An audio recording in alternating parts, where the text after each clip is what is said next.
The more you keep trying to make it look as if history do not exist, the more we keep rooting out and doing some deep research. You can't close it. You can't stop it. You can't eliminate it, because if you keep dragging, if you think you're dragging us back, we keep pulling out receipts back to back. In today's video, we're going to listen to what these amazing people actually talked about, especially as a Black American person. It is important you watch from beginning to the end before you drop a comment for me. Because I noticed that some people will not watch video from beginning to the end. Maybe they just watch one clip or two clips. They'll now come and be like, hey, why are you saying this? You're not supposed to say this. Watch. Don't come and stress me. Don't stress me. Welcome back again to the channel. My name is Sonia. This is the first time you're tuning in. Subscribe, like, comment, and share. And credit belongs to original creators of every clips and stitches we're going to be using in our today's episode. ChatGPT episode is here, right? A lot is unfolding by the grace of God. Anyway, subscribe, like, comment, and share. And let's get right into this video. And I'll back comment. We do not support any form of violence here. I stand a chance to be corrected. Correct me if you think I'm wrong. Let's get right into it. Before I head out to the gym to teach these 3 classes, I want y'all to take this history lesson. It's about 7.5 minutes, so I suggest you just let it play, boo, all the way to the end. Be in the kitchen, listen to some good history, make some notes, and do some homework. Do the things that say, I didn't know that. They didn't teach me that, okay? Because Tim Wise is about to speak. He says it best. I don't need to repeat nothing this man is saying, because this is tea for you, okay? You're welcome. That history matters and that the things that she sees didn't just happen, that they're the result of certain policies. Because here's what's interesting about that area that we now like to call the ghetto. The reality is the ghetto was created, and public housing in particular was created not for poor Black people. It was created for poor white people. And in fact, for the first several years of public housing, people of color couldn't even get into public housing projects. They were essentially segregated by race. Only poor white folks could even live there. And then what happened is the government created some new programs under the FHA program, the VA loan program, later on the GI Bill program, which allowed those same white folks who had been poor and struggling to leave public housing and to leave urban areas and to hustle it out to the suburbs where only we could live, or to the smaller towns where only we were going to be welcome. So what's interesting is that the hood became the hood because only people of color now were allowed to live there. White folks were literally being subsidized by the government to move to the suburbs. The white middle class, and make note of this, was built by government. Government programs that underwrote those loans because those families could not have afforded a loan otherwise. They were able to get one because the government underwrote the loan and guaranteed the loan in case of default, but only for people of color. Only for white folks. People of color, by and large, couldn't get in on any of that. So white folks were able to move, people of color were not. Certain neighborhoods deteriorated economically, other neighborhoods went up in value. At the very same time, the government was doing what they called urban renewal, which meant they came through Black neighborhoods and Latino neighborhoods, and they built interstates right through the heart of the community, right? Knocking down Black homes, Black apartments, knocking down Black-owned businesses all around the country. Between 1950 and 1970, about 1 in 5 apartments or houses lived in by Black folks was knocked to the ground for economic development purposes, even though people of color couldn't benefit from almost any of that economic development. So that's how our communities come to look the way they look. But if we don't know that, and if I don't tell my daughter that, but maybe, let's say I don't tell her because I don't know. What if I don't know the history? What if I don't do this work and therefore don't know the answer? What do you think my daughter is going to assume is the answer? What would you assume is the answer? You know what we would assume if we're not taught the history? We would default to the position of this culture, which says what? Wherever you end up, it's all about you. So if you're living in a poor neighborhood, it's just because you didn't work hard enough. And if you live in an affluent neighborhood, it's obviously because you're smarter, right? The default position of America is this notion of rugged individualism and meritocracy. And wherever you end up is all about your own genius, your own effort, your own morality, your own cultural ethics. That's what we believe, and we believe that even though there is no such thing as a rugged individual in the history of human beings. How do I know that? Very simple. For centuries, systemic... It's like a taboo against that, right? You need to get the hell away from anybody who's actually a rugged individual because there are no such thing And certainly, let me just say this, if you inherited $200 million from your daddy's real estate empire, you sure as hell are not a self-made anything or a rugged individual. You might want to write that shit down.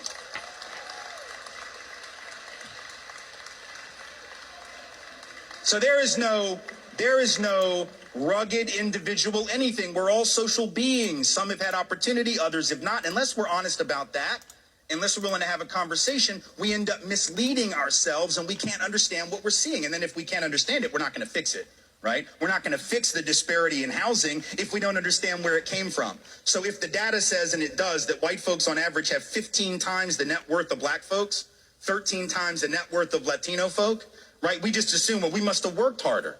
Is that right? That's interesting because actually the black folks and brown folks have done some of the hardest work in this country ever since the country was founded. Were it not for the labor of African descended peoples, there would be no country at all. In fact, it was my family, white slave owning family in the South that got black folks to do all the hard work because we were lazy asses and didn't want to work at all. White folks in the South on the plantation used to want to sit on the porch and drink mint juleps and have carriage rides rather than work, while black folks did all the real labor. And yet we decided that black folks are lazy, which I find fascinating. Right? And then people write to me and say, well, these black people, they're just taking all the jobs. Okay, which is it, precious? Because it can't be both. People of color can't take all the jobs and be lazy. I don't ask much of racists because I expect very little, but you cannot be lazy and take all the jobs. Are we at least clear on that? Like if you took all the jobs, you were like the opposite of lazy. If you are indeed lazy, you probably did not even take one job, let alone all of them. So I just need racists to get their damn story straight. That's all I ask. I just don't like moving targets. That's all, right? But if I don't tell my daughter the truth, she defaults to the position of the culture, and then she can't understand what the problem is. The same is true with policing. You can't understand the Black Lives Matter movement and the importance of it if you don't know the history and the relationship between law enforcement and black and brown peoples. If you understood that history, you wouldn't ask one question about why this movement is necessary and why it's righteous. If you knew that history, but you don't know it, and it's not your fault. You weren't supposed to know it, and nobody taught it to you, right? So you don't have to know that modern policing traces back to slave patrols.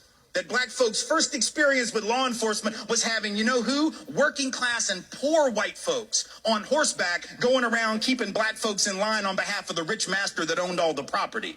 That sounds a lot like modern policing because ain't no rich people policing, right? It's working class folks who are out there protecting the property of rich people against the depredations of poor people. That's what modern policing is, and it traces back.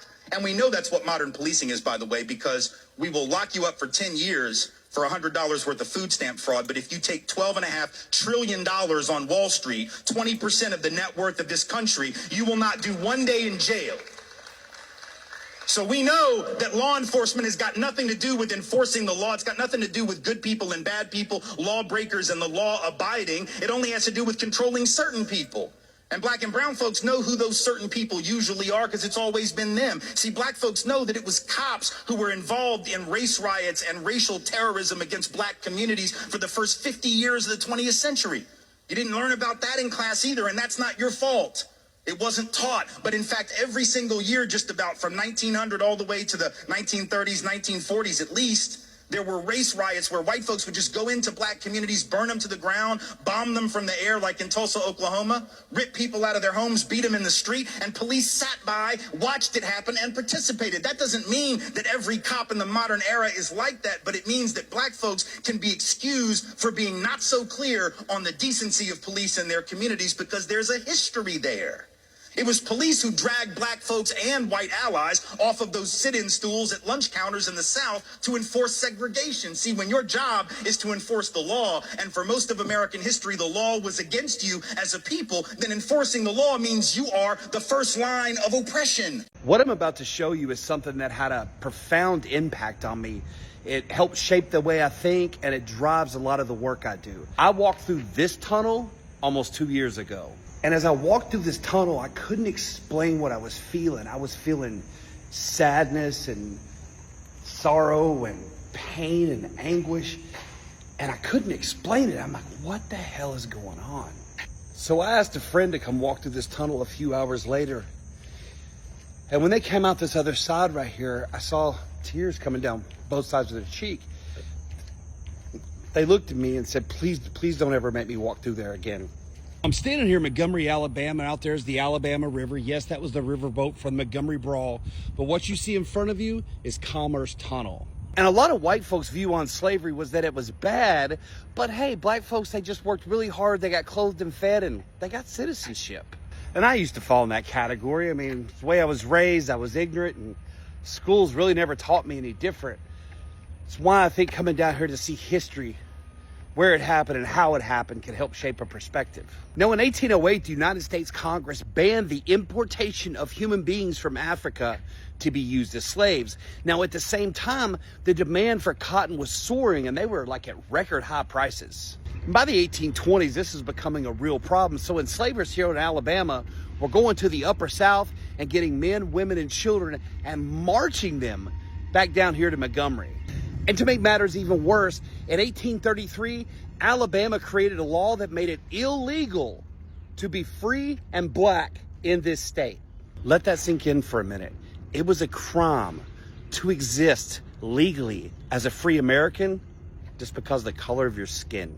Now, the boats of men, women, and children that had been captured and enslaved in Africa were brought to New Orleans and Mobile, and then they were put on river boats, and they came up the Alabama River all the way up here to where you see the boat now, where they would disembark. Now, there are untold numbers of men, women, and children whose bodies are buried in this river, whose names and identities we will never know. And they brought so many men, women, and children to be enslaved that the population jumped from 40,000 to 435,000 between 1808 and 1860. So when you hear the phrase cotton is king, you start to have a better understanding of why our cotton production, which we built America on, drove the importation of enslaved men and women. Now, they were unloaded in chains and physically marched all the way from the water up here through this tunnel. Now, this was actually just a ramp until about 1880 when they put railroad tracks above it and made this into a tunnel. And it stayed open until 1930 because river traffic had dropped to non-existent. And in 1980, they reopened this as a riverfront park, which has become an entertainment district. And tens of thousands of enslaved Americans have come through that tunnel and up this ramp right here to downtown Montgomery, where they had enslaved warehouses where they'd be shackled either to the floor or the wall, or they'd be locked in cages. And this is when families are ripped apart, your name is erased, and you're given the name of your enslaver. Your whole identity, your heritage is just wiped out. I mean, to understand how serious they took it, enslavement down here in Alabama, the first White House of the Confederacy is right down the street. And if you wonder why this stuff matters, we live at a time where there are some people who are trying to rewrite, if not outright erase, Black American history and telling people they need to get over it. But these same people can't get over the fact that the Confederacy got their asses kicked. And they're so butthurt about it, they're still trying to bestow honor upon men who led soldiers who killed real American troops. This is why Black history is American history, not just in fucking February. I'm sure this video is kind of clunky because I feel a certain way about a lot of things being down here. And one of the reasons I intentionally go out to explore places like this, to read and learn, it's because I can feel things. I can feel weight. I can feel this sadness. I can feel this energy. I can't explain it. It's just a weird connection. And I feel like that if I can come down and just walk where so much history happened, that I can understand it better. And if I can understand it better, maybe I can, I don't know, talk about it better.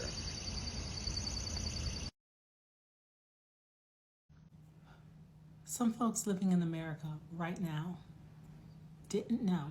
don't know about Black people being here as slaves, being enslaved here for hundreds of years. And I'm really trying to figure out how this happens. But then I'm like, yeah, they literally had textbooks that called it indentured servitude, and that we came here, we immigrated here,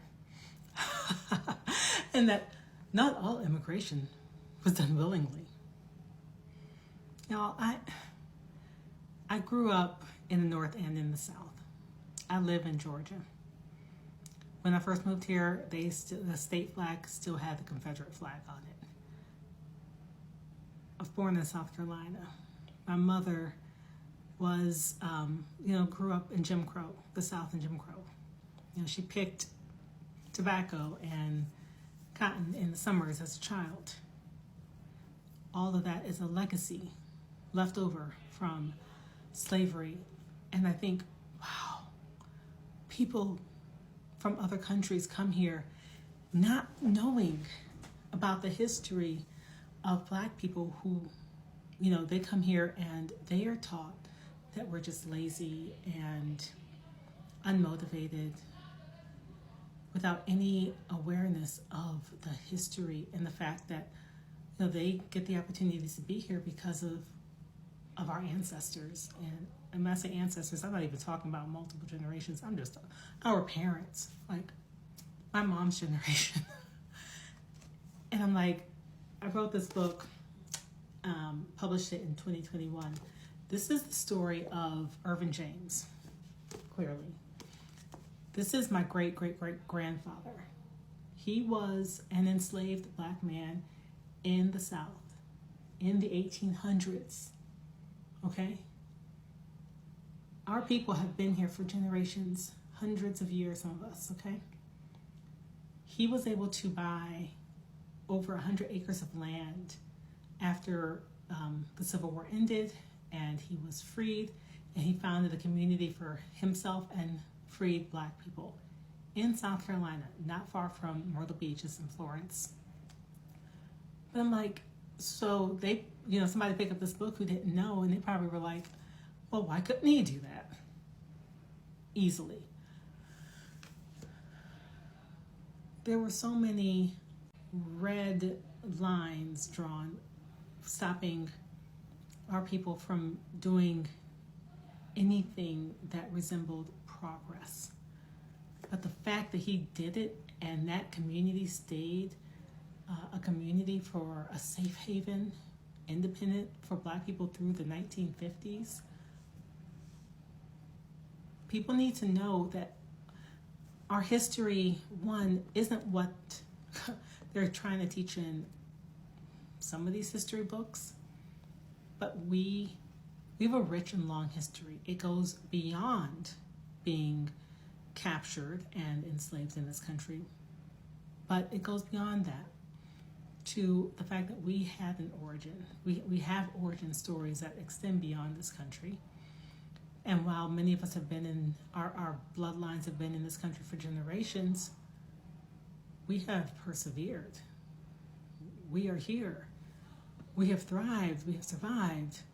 And people like Irvin James created something that I got to benefit. I get to benefit from. I got to benefit from. But people need to know we did not come here as immigrants. That's just a lie. No two ways about it. It's a lie.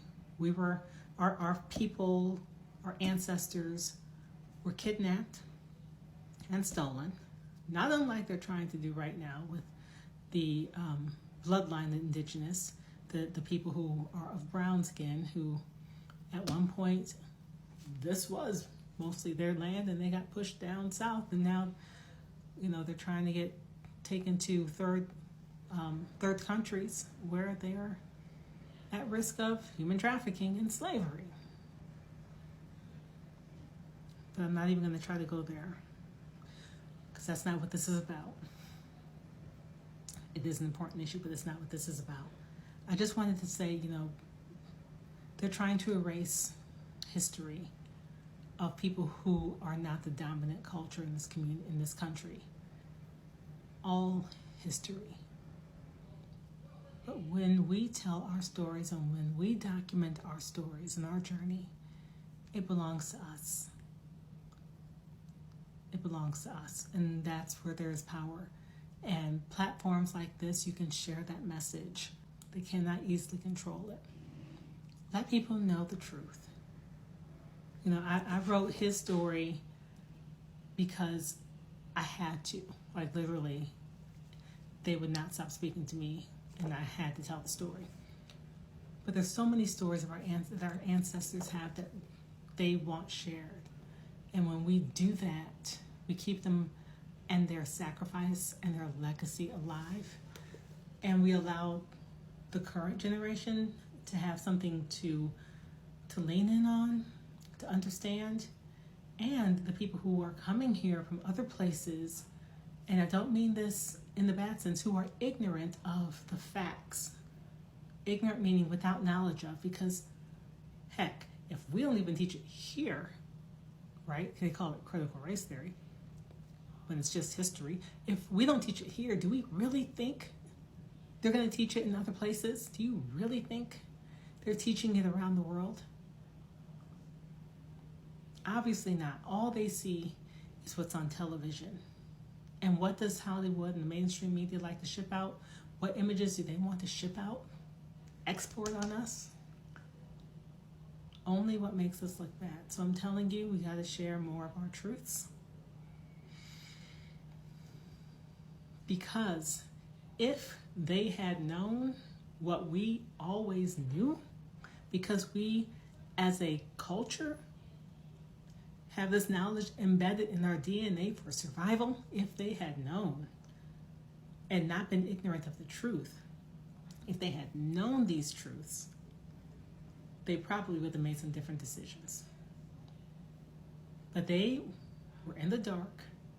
I don't know, willfully or unwillfully, or because they simply didn't have access to this information. They were in the dark about our history, what we had been through, what we did in this country, how our role in this country allowed them to be in this country, and they were without knowledge of it. And without knowledge, a people will perish. Without knowledge, a people will perish. And when we don't know our history, we will repeat it. And both of those two things are holding true right now. We need more knowledge. We need to know our history. Because I guarantee you, if more people had known, if more brown people had known how connected their history, their story is to ours, and how we have been living this, we have been living this for generations, for centuries, maybe they would have listened. Maybe they would have listened and not be dealing with this mess that we're in now. Just maybe. If you do want to read this book, Story of Reverend James, it is on Amazon. You can find it on my website too, BurnettSherman.com or MountHopeMedia.com. It's on Amazon, and yeah, I think it's a good book. Actually, it tells more of the story that leads up to his purchase of the land in 1870. Yeah.